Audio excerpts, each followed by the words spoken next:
So hello everyone, this is Priyanshu Gupta here. कैसे हो आप सब? तो यार, जो वीडियो होने वाली है इसमें मैं आपको बताऊंगा कि कैसे आप अपने जेंगो प्रोजेक्ट के अंदर एक कस्टम यूजर क्रिएट कर सकते हो। क्योंकि जो जेंगो का डिफॉल्ट यूजर होता है उसके अंदर कुछ लिमिटेड टाइप की फील्ड्स होती हैं, डिफॉल्ट फील्ड्स होती हैं, और उसमें आप केवल यूजर नेम के थ्रू ऑथेंटिकेशन कर सकते हो। पर अगर आपको उसमें और टाइप की फील्ड्स डालनी है, जैसे कि email, user name, phone number, dial code और फॉरेन कीज बनानी है उसमें, तो आपको थोड़ा उसमें कस्टमाइजेशन करना पड़ता है। और उस कस्टमाइजेशन के लिए आपके पास दो तरीके होते हैं। या तो आप एब्स्ट्रैक्ट यूजर क्लास को इनहेरिट करो, या फिर आप एब्स्ट्रैक्ट बेस यूजर को इनहेरिट करो। तो वो कैसे करते हैं वो हम देखते हैं इस वीडियो में। और यार, अगर आपको वीडियो पसंद आए तो प्लीज यार हिट द लाइक बटन और फुल वीडियो देखना, ये बहुत ज्यादा यूजफुल होने वाली है आपके लिए। क्योंकि यार, अब आपको फ्री में कंटेंट मिल रहा है तो आप यार थोड़ा सपोर्ट तो दिखाओ ना कम से कम। अब वहां पे अब आप यूडेमी कोर्सेज वगैरह ले रहे हो, या फिर आप कोई भी ऑनलाइन प्लेटफॉर्म पे जाके कोर्सेज ले रहे हो, वहां पे पैसे खर्च कर रहे हो। तो यार, अगर आपको यहाँ पे फ्री में कंटेंट मिल रहा है उसी लेवल का, तो यार प्लीज इसे लाइक करो, सब्सक्राइब करो, शेयर करो अपने फ्रेंड्स के साथ। तो फिर अब इस पे आते हैं। तो यहाँ पर मैंने अपना वीएस कोड खोल लिया है, और अपने अपने मास्टरिंग जेंगो फोल्डर के अंदर हमने एक फर्स्ट प्रोजेक्ट नाम से फोल्डर बनाया था और एक फर्स्ट ऐप नाम से ऐप बनाया था। अब उसके मॉडल्स में आ गए हैं, यहाँ पर फर्स्ट ऐप के मॉडल्स में आ गए हैं। पर मैं आपको अभी मैं तो यहाँ पर इसी ऐप में क्रिएट कर रहा हूँ सब कुछ अपना यूजर। पर मैं चाहता हूँ कि अगर आप अपना यूजर का भी कस्टम यूजर क्रिएट करो तो उसके लिए आप एक सेपरेट ऐप बनाओ, यानी कि अकाउंट्स ऐप बनाओ। उसके अंदर सारी उसमें मॉडल बनाओ अकाउंट्स यूजर का, ताकि एक यूजर का जो मॉडल होता है ना उसे आप ताकि सेपरेट रख पाओ कि हाँ ये। और उस ऐप का नाम यूजर मत रखो, उसका नाम रखो अकाउंट्स नाम से। ताकि क्योंकि वो अकाउंट्स नाम से रिलेटेड है, क्योंकि उसके अंदर सारे यूजर फील्ड्स अगर आप उसमें मल्टीपल यूजर टाइप्स बना रहे हो। क्योंकि मैं आने वाली वीडियोस में आपके लिए और भी कंटेंट लाऊंगा जिसमें कि मैं आपको बताऊंगा कि कैसे आप मल्टीपल यूजर टाइप्स बना सकते हो अपने प्रोजेक्ट के अंदर। और साथ ही साथ मैं आपको बताऊंगा डिफरेंट आर्किटेक्चर, जैसे कि फ्लिपकार्ट, अमेजोन वगैरह में वो यूजर मॉडल्स क्रिएट करते हैं अपनी वेबसाइट पर, ऑफिशियल वेबसाइट पर। यानी कि बहुत कॉम्प्लेक्स स्ट्रक्चर्स बनाना भी आपको मैं बताऊंगा कि कैसे बनाते हैं हम इसमें। तो अभी हम थोड़ा बेसिक से स्टार्ट करेंगे। हम अपना थोड़ा basic custom user model create करेंगे। तो उसके लिए आपको क्या करना है, यहाँ पर मैं यहाँ पे मॉडल फाइल में आ गया हूँ अपनी। यहाँ पे मैं कुछ कॉपी पेस्ट करूंगा, क्योंकि कोड तो आप देख लेना ही, पर मैं आपको कोड प्रोवाइड कर दूंगा सारा का सारा। और स्टार्ट करने से पहले मैं आपको बताना चाहता हूँ कि डिफरेंस क्या होता है एब्स्ट्रैक्ट बेस यूजर क्लास में और एब्स्ट्रैक्ट यूजर क्लास में। तो एब्स्ट्रैक्ट यूजर में क्या होता है कि आपको एक यूजर मॉडल ऑलरेडी क्रिएटेड हुआ हुआ मिलता है, यानी कि उसके अंदर कुछ फील्ड्स होती हैं, वो आपको मिलती हैं। आप केवल क्या कर सकते हो कि जो फील्ड्स ऑलरेडी एग्जिस्टिंग हैं उस मॉडल में, जो कि डिफॉल्ट में प्रोवाइड करता है जेंगो, उसके अंदर आप कुछ मॉडिफिकेशन कर सकते हो, या फिर आप कुछ नई फील्ड्स ऐड कर सकते हो उसके अंदर। लेकिन आप पूरी तरह से उसमें मतलब एम्प्टी नहीं मिलेगा आपको, उसमें कुछ फील्ड्स प्री एग्जिस्टिंग आपको मिलेंगी। आपको उसमें सारी फंक्शनैलिटी ऑलरेडी मिलती है सारी की सारी। जबकि एब्स्ट्रैक्ट बेस्ड यूजर में क्या होता है कि आपको खाली मॉडल मिलता है पूरा का पूरा। आपको उसके अंदर कुछ फंक्शनैलिटी मिलेगी, जो बेसिक फंक्शनैलिटी होती है वो तो मिलती है, लेकिन उसके अंदर जो फील्ड्स होती हैं, जैसे कि यूजर नेम, जैसे इज स्टाफ यूजर या फिर इज सुपर यूजर, वो सब नहीं मिलेगा आपको। वो सब आपको खुद से क्रिएट करना पड़ेगा उसके अंदर, और साथ ही साथ उसमें परमिशंस भी आपको देनी पड़ेंगी। तो गोइंग फर्दर, यहाँ पे मैंने क्या किया है, यहाँ पे मैंने कॉपी पेस्ट कर दिया अपना कोड कस्टम यूजर का, यानी कि जो हमें अब यूजर क्रिएट करना है। तो हमने क्या किया है, जैसे कि डिफॉल्ट जो यूजर होता है वो यूजर नाम से बना हुआ होता है, पर यहाँ पे उसे डिफरेंशिएट करने के लिए मैंने यहाँ पे कस्टम यूजर किया है। पर आप अगर अपना ऐप बना रहे हो, प्रोजेक्ट बना रहे हो, तो आप डायरेक्टली यहाँ पर कस्टम को हटा भी सकते हो, डायरेक्टली यहाँ पर यूजर भी यूज कर सकते हो। पर मैंने यहाँ पे डिफरेंशिएट करने के लिए कस्टम यूजर लिखा है, तो आप उसको अंडरस्टैंड कर सको। ताकि अब यहाँ पर मैंने एब्स्ट्रैक्ट यूजर नाम की क्लास इनहेरिट करी है। जैसे ही मैंने ये इनहेरिट करी, तो जो हमारा डिफॉल्ट यूजर मॉडल होता है ना, उसकी जो डिफॉल्ट फील्ड्स होती हैं, जैसे कि यूजर नेम हो गया और पासवर्ड हो गया, कैसे ऑथेंटिकेट करता है, उसका सारे फंक्शंस फंक्शनैलिटी सारी ऐड हो गई। या और सारे के सारे से फर्स्ट नेम, लास्ट नेम, सब कुछ इसमें हमारा आ चुका है ऑलरेडी। हमें बस जो एक्स्ट्रा फील्ड्स अटेंड करनी है, यानी कि जो हमने एक्स्ट्रा फील्ड्स डालनी है अपने मॉडल के अंदर, वो हम यहाँ पे डाल सकते हैं। और साथ ही साथ जो उसमें ऑलरेडी फील्ड्स हैं उसमें अगर हमें कुछ चेंजेस करने हैं तो वो भी हम कर सकते हैं। जैसे कि यहाँ पे आप देख सकते हैं, यहाँ पर मैंने यूजर नेम को नन कर दिया है, और ईमेल, क्योंकि हमें यूजर नेम नहीं चाहिए यहाँ पर, ठीक है, यूजर नेम हमें चाहिए ही नहीं। और यहाँ पर मैंने एक ईमेल फील्ड ऐड करी है, जिसको मैंने यूनिक रखा है, ठीक है, उसको मैंने यूनिक रख दिया। और जैसे इसमें और भी फील्ड्स होती हैं, जैसे कि स्टाफ यूजर होता है, सुपर यूजर होता है, तो वो सारी फील्ड्स के बारे में अभी आपको बताऊंगा कि उसका मतलब क्या होता है, और कि लास्ट लॉगिन कब यूजर ने लास्ट लॉगिन किया, वैसे टाइप की फील्ड्स इसमें ऑलरेडी डिफॉल्टली हमने सारी इनहेरिट कर ली हैं। अभी मैं जब आपका यूजर क्रिएट करूंगा और हम जब अपने एडमिन पैनल में जाएंगे, तो मैं सारी फील्ड्स के बारे में बताऊंगा आपको उसके बारे में। और यहाँ पे मैंने क्या किया है, यूजर नेम फील्ड को मैंने चेंज कर दिया ईमेल में, क्योंकि ये डिफॉल्टली सेट होती है यूजर नेम पर। अब मैंने क्या किया है, इसको चेंज कर दिया ईमेल पर, और रिक्वायर्ड फील्ड्स मैंने यहाँ पे खाली रखा है। ब्लैंक रखा है, और objects equals to custom user manager, यानी कि इस मॉडल को कौन मैनेज करेगा। अब जब आप मॉडल क्रिएट करते हो ऑटोमेटिकली, जो कि मैंने आपको ऑलरेडी एक्सप्लेन किया हुआ है अपनी पुरानी वीडियोस में, जैसे ही आप मॉडल क्रिएट करते हो तो उसका एक मैनेजर, डिफॉल्ट मैनेजर भी ऑटोमेटिकली क्रिएट हो जाता है। पर यहाँ पर हमने क्या किया है, हमें अपना कस्टम मैनेजर बनाना है। तो मैंने यहाँ पर उसे इंपोर्ट किया है डॉट मैनेजर से। अब एक और फाइल हमने बनाई है यहाँ पर मैनेजर डॉट पी वाई, और इसके अंदर हमने यहाँ पर कस्टम यूजर मैनेजर बनाया है अपना खुद का, जिसके अंदर हमने दो फंक्शंस डिफाइन करे हैं। अब यहाँ पर भी मैंने इनहेरिट किया है बेस यूजर मैनेजर को, जिससे कि हमें डिफॉल्ट फंक्शनैलिटी ऑलरेडी मिल जाती है। क्योंकि जेंगो ने बहुत मेहनत करके आपके लिए पूरा यूजर मॉडल क्रिएट कर रखा है। अब आप दोबारा तो नहीं बनाओगे ना, why to reinvent the wheels. So हमने दो फंक्शन यहाँ पे डिफाइन करे हैं फिर से, क्रिएट यूजर और क्रिएट सुपर यूजर। आप यहाँ पर और भी फंक्शन क्रिएट कर सकते हो। अब इसमें डिफरेंस क्या होता है यूजर क्रिएट सुपर यूजर के अंदर, जैसे कि अब आपने एडमिन पैनल बनाया अपना, अब उसमें हर कोई तो लॉगिन नहीं कर सकता है ना। कुछ लिमिटेड लोग जो कि मैनेज करते हैं आपकी वेबसाइट को, एडमिन जो होते हैं, केवल वही लॉगिन कर सकते हैं ना। तो उसके लिए फंक्शन बनाते हैं हम क्रिएट सुपर यूजर, और क्रिएट यूजर मतलब यानी कि जो सिंपल यूजर होते हैं। अब हमारा जो डिफॉल्ट यूजर मॉडल होता है, जब हमने उसे इनहेरिट करते हैं तो उसमें ऑलरेडी फील्ड्स कुछ बनी हुई होती हैं, जैसे कि इज स्टाफ यूजर और इज सुपर यूजर, और इज यूजर तो वो ऑटोमेटिकली है ही। तो डिफरेंस क्या होता है, स्टाफ यूजर का मतलब होता है कि उसे एडमिन पैनल में अगर वो ट्रू होगा, इस स्टाफ यूजर जो फील्ड है वो बूलियन फील्ड होती है, अगर वो ट्रू हुई तो उसको परमिशन तो मिलेंगी कि वो एडमिन पैनल को एक्सेस कर सकता है, मतलब लॉग इन कर पाएगा उस वाले पैनल पे। लेकिन वो कुछ चेंजेस अभी डायरेक्टली नहीं कर पाएगा जब तक कि उसे परमिशंस दी ना गई हूं बाय सुपर यूजर। अब सुपर यूजर के पास सारी परमिशंस ऑटोमेटिकली होती हैं। अब यहाँ पे जैसे ही आप क्रिएट सुपर यूजर करोगे तो उसे आपको अलग से परमिशन देने की जरूरत नहीं पड़ेगी, जैसे कि आपको स्टाफ यूजर को देने की जरूरत पड़ेगी, कि आप स्टाफ को बताओगे कि हाँ तेरे को ये परमिशन है डिलीट करने की, ये तुझे परमिशन है अपडेट करने की। लेकिन आपको सुपर यूजर को अलग से ये सारी परमिशन देने की जरूरत नहीं है। अब सुपर यूजर जब आप बनाते हो तो उसके पास ऑटोमेटिकली सारी परमिशन आ जाएंगी। ऐसे ही हमारा जेंगो ने सब कुछ आपके लिए बना के रखा है ऑलरेडी। अब यहाँ पर हमने extra field dot set default यहाँ पे रखा हुआ है, देख सकते हो। जैसे कि आप यहाँ पर मैंने स्टाफ टू रखा है, क्योंकि स्टाफ अगर फॉल्स हो गया तो वो बंदा लॉग इन ही नहीं कर पाएगा एडमिन पैनल के अंदर। तो ये ट्रू होनी चाहिए। और इस सुपर यूजर ट्रू रखा है हमने यहाँ पर, और इज एक्टिव भी ट्रू रखा है। अब इज एक्टिव ट्रू भी बहुत इंपॉर्टेंट फील्ड है हमारी। इज एक्टिव ट्रू अगर ये फॉल्स हो गई तो इससे बंदा लॉग इन ही नहीं कर पाएगा, चाहे वो सिंपल हो या फिर इसमें हो, वो लॉग इन ही नहीं कर पाएगा इज एक्टिव की मदद से, अगर ये फॉल्स हो गया तो। इज एक्टिव का बाद में बहुत अच्छा रोल प्ले करेंगे हम बाद में, जब मैं आपको दिखाऊंगा कि ऑथेंटिकेशन और फिर ईमेल वेरिफिकेशन, ताकि वो यूजर लॉग इन कर सके, उसमें बहुत काम आएगी ये फील्ड। तो फिर इज एक्टिव भी हो गया ट्रू, इज स्टाफ भी हो गया ट्रू, और सुपर यूजर भी हो गया ट्रू। और क्रिएट यूजर में हमने कुछ भी ट्रू नहीं लिखा है, और केवल इज एक्टिव जो उसका होता है वो ट्रू होएगा ऑटोमेटिकली। और यहाँ पर हमने एक और फंक्शन लिखा है डॉट सेट पासवर्ड। अब सेट पासवर्ड क्या होता है कि हमारा जो जेंगो होता है इसने एक फंक्शन बना के रखा है आपके लिए सेट पासवर्ड।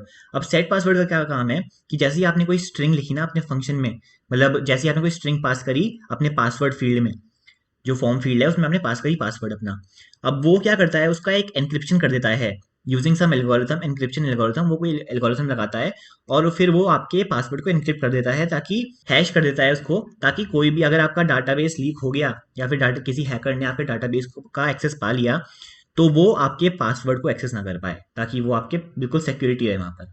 तो for the point of security यहाँ पर ये फंक्शन उसने ऑलरेडी बना के रखा है। अगर आपको इसके बारे में जानना है तो आप क्या करो, उसके ऊपर प्रेस करो VS कोड में। अगर आप यहाँ पर कंट्रोल और क्लिक करके BS यूजर मैनेजर के पास जाओगे VS कोड के अंदर, तो आपको ये फाइल खुल के मिलेगी, जिसके अंदर सारे के सारे फंक्शंस ऑलरेडी डिफाइन है। अगर आपको जानना है उन फंक्शंस के बारे में कि कैसे फंक्शनलिटी काम करती है उसकी सारी की सारी, तो यहाँ पे देख सकते हो। जैसे कि आप यहाँ पे देख सकते हो सेट पासवर्ड नाम से एक हमारा फंक्शन बना हुआ है, जैसे कि मेक पासवर्ड, रॉ पासवर्ड, ये सब कुछ आपको अगर एक्सप्लोर करना है तो आप पूरा एक्सप्लोर करो उसको, गिटहब पे जाके करो एक्सप्लोर, या फिर आप इसकी डॉक्यूमेंटेशन खोलो, ऑफिशियल डॉक्यूमेंटेशन नेट पर। तो फिर हम आगे प्रोसीड करेंगे। अब यहाँ पर हमारा जो कस्टम यूजर है यहाँ पे हमने मैनेजर भी बना दिया है इसका, ठीक है, कि ये इसको मैनेज करेगा। अब हमें क्या करना है, अब मॉडल के साथ एक और चीज जुड़ी हुई होती है जो कि होता है मॉडल एडमिन, जिसका जैसे कि आपको मैं ऑलरेडी वीडियो में बता चुका हूँ, क्योंकि वो आपका एडमिन पैनल पे कैसा शो होगा आपका मॉडल, वो सब कुछ कंट्रोल करता है। तो उसके लिए भी मैंने यहाँ पर क्या किया है, अब यहाँ पर आप जैसे ही अपनी admin dot P Y file के अंदर जाओगे, जो कि है हमारी यहाँ पर एडमिन डॉट पी वाई, अब इसके अंदर आपको क्या करना पड़ेगा, एक एडमिन बनाना पड़ेगा। जैसे कि आप देख सकते हैं यहाँ पर मैंने अपना यूजर एडमिन बना के रखा है, पर ये अब हमको नहीं चाहिए, ठीक है, क्योंकि ये तो हमारा डिफॉल्ट यूजर मॉडल के लिए था ना। इसको मैं कर देता हूँ कमेंट। ये मैंने लास्ट वीडियो में बना के दिखाया था आपको कि ये, लेकिन ये जो था ये केवल डिफ़ॉल्ट यूज़र मॉडल के लिए था। अब मैं क्या करूँगा, एक अपना कस्टम मॉडल जो बनाया हमने बनाया है यूज़र मॉडल, उसके लिए बनाएँगे हम यहाँ पर।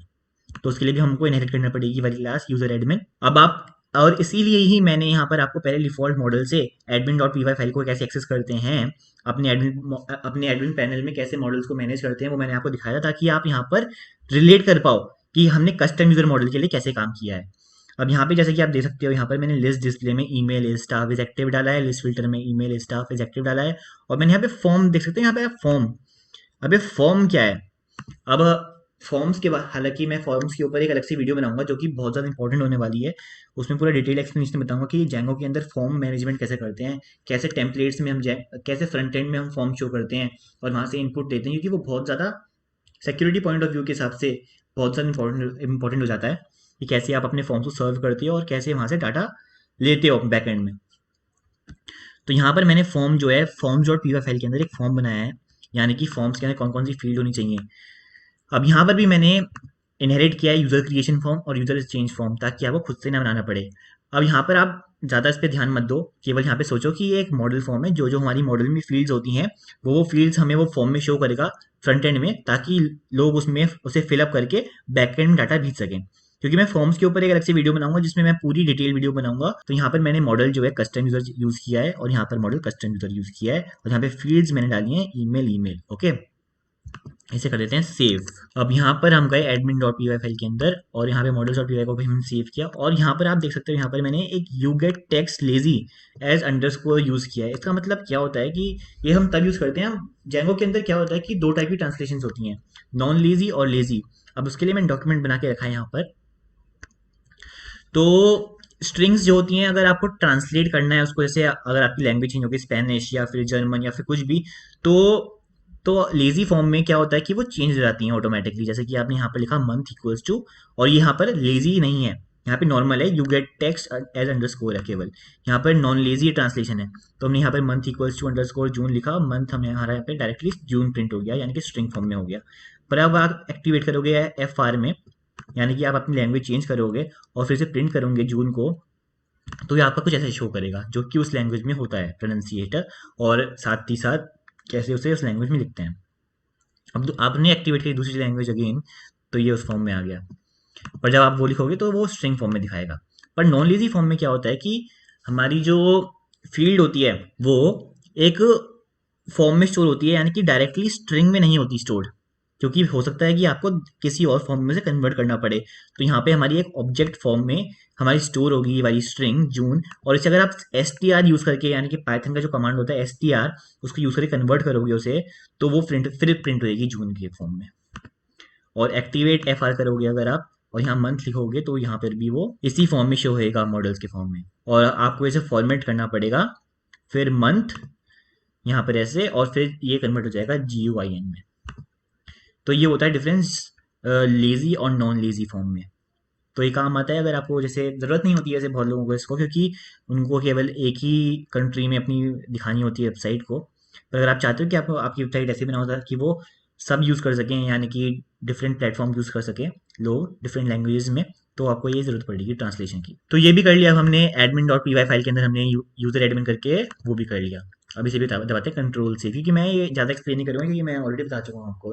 मेरी, अगर आपको रेफर करना है तो मेरी लास्ट वीडियोस को आप एक्सेस कर सकते हैं। अब क्या होगा, जैसे ही हमने सब बना लिया, तो ऑलरेडी हमारी जो माइग्रेशन फाइल्स हैं, जो ऑलरेडी डाटाबेस है हमारा, उसमें हमारा कुछ सेव्ड है जो कि हमारा डिफॉल्ट यूजर मॉडल के ऊपर बेस्ड है। तो इसलिए मैं सबसे पहले आपको सजेस्ट करूंगा कि जब भी आप अपनी वेबसाइट बना रहे हो जेंगो के अंदर, तो सबसे पहले आपको अपना यूजर मॉडल का आर्किटेक्चर डिजाइन करना चाहिए, और सारी सारी फील्ड उसमें, मतलब थोड़ा बहुत चेंजेस आप बाद में कर सकते हो, पर आपका जो बेस यूजर मॉडल है जिसपे सारी आपकी वेबसाइट डिपेंडेंट है, सबसे पहले आपको उस पर काम करना चाहिए। सबसे पहले मॉडल्स और पीवाई के अंदर आपको अपना कस्टम यूजर मॉडल क्रिएट करना चाहिए। क्योंकि आपको, अब मैं क्या, क्योंकि मुझे अब ना डाटाबेस की फाइल जो है वो पूरी डिलीट करनी पड़ेगी, सारा डाटाबेस अपना खाली करना पड़ेगा, और साथ ही साथ मुझे अपनी माइग्रेशन फाइल भी डिलीट करनी पड़ेंगी। तो मैं वही करूंगा यहाँ पर, सबसे पहले अपनी db.sqlite फाइल को डिलीट करूंगा, और फिर यहाँ पर जो मेरी माइग्रेशन फाइल्स हैं, जैसे कि आप देख सकते हो यहाँ पर, सबको मैं डिलीट कर दूंगा यहाँ पर।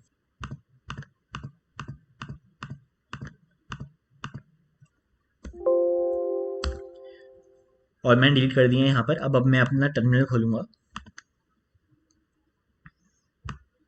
अब मैं लिखूंगा यहाँ पर Python manage dot P Y make migrations.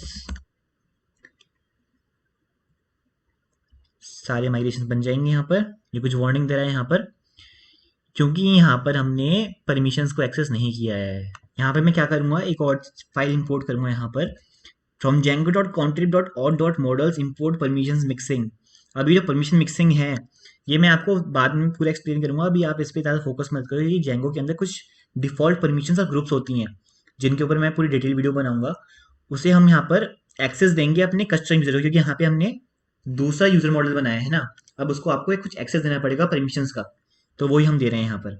और यहाँ पर मैंने परमिशंस मिक्सिंग यहाँ पर कस्टम यूजर को दे दी हैं। ये बेसिकली परमिशंस होती हैं ताकि यूजर जो हम क्रिएट कर रहे हो उसको मिले कुछ परमिशन, जैसे कि वो ऐड कर सकता है, डिलीट कर सकता है डाटाबेस में से कुछ वैल्यूज, कुछ अपडेट कर सकता है वैल्यूज को। तो ये इसलिए होती हैं, वरना आपको चिंता करने की बिल्कुल जरूरत नहीं है अगर आपको समझ नहीं आ रहा है अभी तो, क्योंकि मैं वीडियो बनाऊंगा इसके लिए पक्का। कंट्रोल से दबाएंगे दोबारा से। अब दोबारा कमांड लिखेंगे यहाँ पर Python manage dot P Y make migrations. और हाँ, आपको एक और चीज करनी पड़ेगी यहाँ पर, admin dot P Y file के अंदर आपको अनरजिस्टर करना पड़ेगा यहाँ पर अपना user model, default user model है ना। तो वो कैसे करेंगे, यहाँ पर आपने अनरजिस्टर किया यूजर को। अब ये जो है यहाँ पर हमारी लाइन, इसे कंट्रोल एक्स दबाते हैं, अपनी यूजर मॉडल के नीचे लिखेंगे यहाँ पर। अब अनरजिस्टर करने की जरूरत नहीं है हमें यहाँ पर, क्योंकि शायद से हमने सारी डिटेल, सारी फाइल जो हैं और डिलीट कर ही दी थी। तो हम यहाँ पे इसे हटा कर देखते हैं एक बारी। तो यहाँ पर हम इसे दोबारा अनकमेंट करेंगे, ये करेंगे, कंट्रोल से दबाएंगे, दोबारा मेक माइग्रेशंस करेंगे। और साथ ही साथ आपको यहाँ पे क्या करना पड़ेगा, और चीज़ ऐड करनी पड़ेगी यहाँ पर, सेटिंग्स डॉट पी वाई में जाना पड़ेगा हमें। इसकी सेटिंग्स डॉट पी वाई के अंदर जाएंगे और यहाँ पर हम लिखेंगे, यहाँ पे आप लिखोगे फर्स्ट टैब, कि मेरा जो first tab dot user model है, यानी कस्टम यूजर मॉडल है, सॉरी, उसको आप ऑथ यूजर मॉडल बना दो। जैसे कंट्रोल सेव दबाएंगे। अब हम करेंगे दोबारा से। अब देखो यहाँ पे दिखा रहा है the model user not registered. अब हमने, क्योंकि हमने रजिस्टर करा ही नहीं था, तो इसे कर देते हैं। अगर आपने एक बार मेक माइग्रेशंस ऑलरेडी पहले किया हुआ हो तब होता है वो रजिस्टर, पर हमने यहाँ पे किया ही नहीं है, हमने तो सारी माइग्रेशन फाइल डिलीट कर दी थी, तो यहाँ पे कोई यूज़ नहीं है इसका। तो यहाँ पे दोबारा दूंगा कंट्रोल सेव और दोबारा दबाऊंगा मेक माइग्रेशंस। अब जो हमारे और मॉडल्स है जिसमें हमने यूजर नाम से बनाया हुआ था, हमें वहाँ पे भी चेंज करने पड़ेंगे, है ना, क्योंकि इसमें हमने फॉरेन की रिलेशन बताया हुआ था यहाँ पर यूजर से। तो हम चेंज करेंगे इसको कस्टम यूजर। अब जहाँ जहाँ यूजर लिखा होगा हम उसे चेंज कर देंगे। यहाँ पर भी है custom user, custom user. The field is super user clashes with the field is super user from model first app dot custom user. तो आपको यहाँ पर एब्स्ट्रैक्ट यूजर के लिए यहाँ पे परमिशन मिक्सिंग हटाना पड़ेगा। यहाँ पे मैंने गलती कर दी थी, क्योंकि यहाँ पर आपको परमिशन मिक्सिंग ऑलरेडी मिल रही है। यहाँ पर ग्रुप्स और परमिशंस ऑलरेडी आपको, जब आपने यहाँ पर एब्स्ट्रैक्ट यूजर इनहेरिट किया तो आपको वो ऑटोमेटिकली सारी मिल रही है। इसलिए यहाँ पे आ रहा था कि the field is super user clashes with the field, क्योंकि ये ऑलरेडी उसमें एग्जिस्ट करती हैं सारी परमिशंस। अगर आप यहाँ पे इनहेरिट करोगे एब्स्ट्रैक्ट बेस यूजर, तब आपको उसे देना पड़ेगा एक्सप्लिसिटली परमिशंस मिक्सिंग का एक्सेस। तो इसलिए यहाँ पे मैंने अभी रिमूव कर दिया है। जब हम एब्स्ट्रैक्ट बेस यूजर को इनहेरिट करेंगे, जब खुद से सारा का सारा यूजर मॉडल क्रिएट करेंगे, तब हम यहाँ पे उसे एलोकेट करेंगे यहाँ पर अलग से। अभी मैंने हटा दिया है, यहाँ पे देख सकते हो आप, यहाँ पर हमारा सक्सेसफुल हो चुका है, सारे मॉडल्स क्रिएट हो चुके हैं। अब यहाँ पर मैं क्या करूँगा, Python manage dot P Y migrate करूँगा।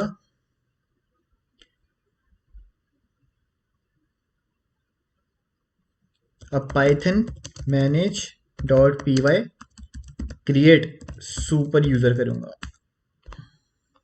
अब वो ईमेल एड्रेस पूछेगा, देख सकते हो यहाँ पर अब ईमेल एड्रेस पूछ रहा है मुझसे, ईमेल एड्रेस, क्योंकि यहाँ पर अब हमने यूजर नेम फील्ड को चेंज कर दिया है टू ईमेल एड्रेस। अगर आपको मुझे कांटेक्ट करना है किसी ईमेल एड्रेस पर, तो वो मेरी ये ईमेल एड्रेस है, प्रियांशु गुप्ता कॉन्टैक्ट @gmail.com। अब पासवर्ड पूछेगा, मैं लिख लेता हूँ 1234 यस। और हमारा सुपर यूज़र क्रिएट हो चुका है। अब सुपर यूज़र के पास सारी की सारी एंट्रीज, हमें सारी की सारी परमिशंस ऑटोमेटिकली मिल चुकी है। अब मैं क्या करूँगा, Python manage dot P Y run server.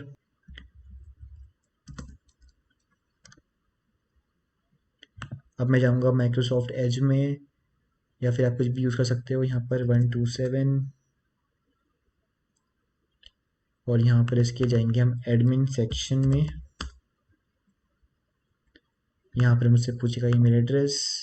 अब मैं यहाँ पे चेंज करता हूँ, प्रियांशु गुप्ता कॉन्टैक्ट, और लॉगिन।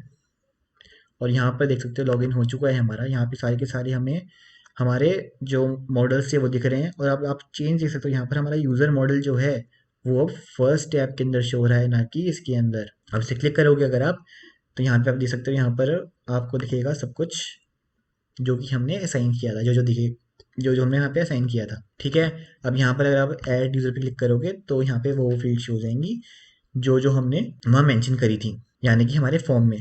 अगर आप अपने फॉर्म्स में जाओगे, यहाँ पर फॉर्म्स पे गए हम, यहाँ पर जो जो इस फॉर्म में थी फील्ड ऑटोमेटिकली वो तो आएंगी ही आएंगी, साथ में ईमेल फील्ड और एक्स्ट्रा ऐड हो गई है यहाँ पर, जो कि है यहाँ पर ईमेल एड्रेस। और ये ईमेल एड्रेस इसलिए शो हो रहा है क्योंकि हमने यहाँ पर यू गेट टेक्स्ट में हमने मेंशन किया था ईमेल एड्रेस। ठीक है, अब ये हमने एक फॉर्म के थ्रू हमने यहाँ पर चीज़ से जनरेट करी यहाँ पर। अब हमने ये सब किया एब्स्ट्रैक्ट यूज़र को इनहेरिट करके। अब हम देखेंगे कैसे, अब आप कैसे एब्स्ट्रैक्ट बेस यूज़र क्लास को इनहेरिट करके ये सब चीज़ें करोगे। जैसे कि आप देख सकते हो यहाँ पर, क्योंकि हम इसलिए लॉगिन कर पाए क्योंकि हमारा जो है स्टाफ स्टेटस वो है ट्रू, और हम इजेक्टिव भी है हमारा ट्रू। इसी की वजह से आप यहाँ पर लॉगिन कर पाए हो। अब अगर आपको एब्स्ट्रैक्ट यूज़र के बजाय आपको अगर खुद से अपना सारा यूज़र मॉडल क्रिएट करना है, यानी कि सारी की सारी फील्ड्स खुद से क्रिएट करनी है उसकी, तो आपको अगर आप चाहते नहीं हो कि कुछ भी फंक्शनैलिटी हमें जो डिफ़ॉल्ट यूज़र मॉडल हमें प्रोवाइड करता है वो मिले, मतलब थोड़ी बहुत तो मिलेंगी ही, जो कि मिलती हैं, पर अगर आप साथ में अगर आप चाहते हो कि सारी की सारी फील्ड्स आप उसकी दोबारा से लिखें खुद से, तो आपको क्या करना पड़ेगा यहाँ पर, आपको यहाँ पर अपनी क्लास जो है वो चेंज करनी पड़ेगी। इसे चेंज करके क्या करना पड़ेगा आपको, एब्स्ट्रैक्ट बेस यूज़र करना पड़ेगा यहाँ पर, एब्स्ट्रैक्ट बेस यूज़र। और यहाँ पर आपको इनहेरिट करनी पड़ेगी वो क्लास एब्स्ट्रैक्ट बेस यूज़र के नाम से। और यहाँ पर आपको अलग से यहाँ पर एक परमिशंस मिक्सिंग के नाम से भी आपको एक क्लास इनहेरिट करनी पड़ेगी, जो कि मैं इसके बारे में आपको बता चुका हूँ ऑलरेडी, जिससे सारी की सारी परमिशन इसको मिल जाएंगी। अब आपको जो जो फील्ड्स यहाँ पर चाहिए, अब कुछ फील्ड्स होती हैं जो कि ज़रूरत पड़ती ही पड़ती है, जैसे कि is staff, is super user और लास्ट लॉगिन, ऐसी फील्ड्स तो आपको लिखनी ही पड़ती हैं, क्योंकि बाद में आपको कोई एरर वगैरह आएगा, क्योंकि ये तो आपको बेसिक फील्ड्स में आपको डालोगे ही डालोगे। अब यहाँ पर हम डालेंगे, और यहाँ पर अब आपको ये हटा देना है, इसको मैं कमेंट कर देता हूँ अभी, क्योंकि अब इसकी ज़रूरत नहीं है, क्योंकि ये यूज़र नेम था ही नहीं हमारे क्योंकि अब ये हमारे मॉडल में है ही नहीं, क्योंकि अब हमने यहाँ पर एब्स्ट्रैक्ट बेस यूज़र करिए तो ये फील्ड थी ही नहीं उसमें, है ना, इसलिए हमने ये हटा दी यहाँ पर। और यहाँ पे और बाकी सब कुछ सेम रहेगा, बाकी सब कुछ बिल्कुल सब कुछ सेम रहेगा। आपको बस क्या करना है, दोबारा से अपना जो डीबी है उसे डिलीट करना है, और यहाँ पर हमारी माइग्रेशन फाइल जो है थी उसे भी डिलीट कर देंगे। अब दोबारा लिखेंगे पाइथन manage.py make migrations, यहाँ पर python manage.py make migrations, और हमारे यहाँ हमारे सारे मॉडल्स क्रिएट हो चुके हैं। python manage.py migrate, python manage.py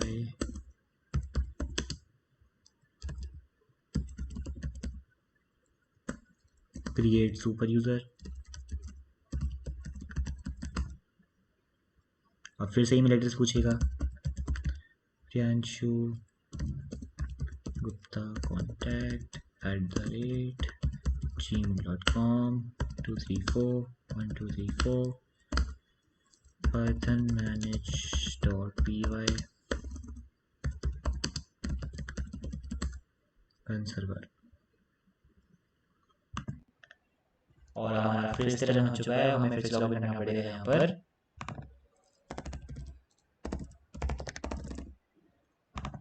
login किया और फिर से आप देख सकते हैं यहाँ पर अब हमारी सारी की सारी मॉडल्स हमें शो हो चुके हैं। कस्टम यूजर नाम से मॉडल है, अब देख सकते हैं यहाँ पर अब कस्टम यूजर नाम से शो हो रहा है हमारा मॉडल, यूजर नाम से नहीं शो हो रहा है। अब इसे हम क्लिक करेंगे यहाँ पर, और यहाँ पे आप देख सकते हो फिर से हमारी जो सारी फील्ड्स वगैरह हैं वो सब शो हो जाएंगी यहाँ पर। तो इस तरह से हम इनहेरिट करके क्लासेस को हम अपने यूजर को, तो इस तरह से हम अपने यूजर मॉडल के अंदर अपने हिसाब से फील्ड डाल सकते हैं, और अपने हिसाब से यूजर नेम फील्ड डाल सकते हैं। आप इवन फोन नंबर डाल सकते हो यहाँ पर अपनी ईमेल की जगह, यहाँ पे ईमेल की जगह फोन नंबर डाल सकते हो। तो अभी हम क्या कर रहे हैं, ऑथेंटिकेट कर रहे हैं using only one field, user name field. अगर आपको ईमेल के साथ साथ फ़ोन नंबर से भी ऑथेंटिकेट करना है या फिर ईमेल या फिर यूज़र नेम, दोनों फील्ड से ऑथेंटिकेट कर सकते हो आप यूज़र को, जैसे कि अमेज़न, फ्लिपकार्ट में होता है कि आप या तो फ़ोन नंबर डाल दो या फिर ईमेल डाल दो। तो वो सब चीज़ें मैं आपको आगे करके दिखाऊँगा। साथ ही साथ आपको मैं दिखाऊँगा कि कैसे आप लॉगिन पेज बनाओगे, कैसे साइन अप पेज बनाओगे, कैसे आप ओटीपी वेरिफिकेशन करोगे, कैसे आप ईमेल वेरिफिकेशन करोगे। तो उन सब वीडियोज़ के लिए आप वेट करो। मैं आपके लिए बहुत एक्साइटेड हूँ ये सारे वीडियोज़ में बनाने के लिए। तो यार इस वीडियो के लिए बस इतना ही। इस वीडियो में मैंने आपको बताया कि कैसे आप अपना कस्टम यूज़र मॉडल क्रिएट कर सकते हो आफ्टर इनहेरिटिंग एब्स्ट्रैक्ट यूजर या फिर एब्स्ट्रैक्ट बेस्ड यूजर। तो आने वाली वीडियोस में आपको बताऊंगा कि कैसे आप अपने मल्टीपल यूजर टाइप्स क्रिएट कर सकते हो। जैसे कि अगर आपको एक ई कॉमर्स वेबसाइट बनानी है और उसमें आपको दो टाइप के अकाउंट रखने हैं, एज अ यूजर और एज अ सेलर, यानी कि मतलब कस्टमर के फॉर्म में और एज अ सेलर के फॉर्म में, मतलब यूजर का दो टाइप से अकाउंट क्रिएट हो सकता है। तो वो सारी टाइप की कंडीशंस और कॉम्प्लेक्स आर्किटेक्चर्स के बारे में मैं आपको आने वाली वीडियो में बताऊंगा। तो फिर अगली बार मिलते हैं। Thank you everyone.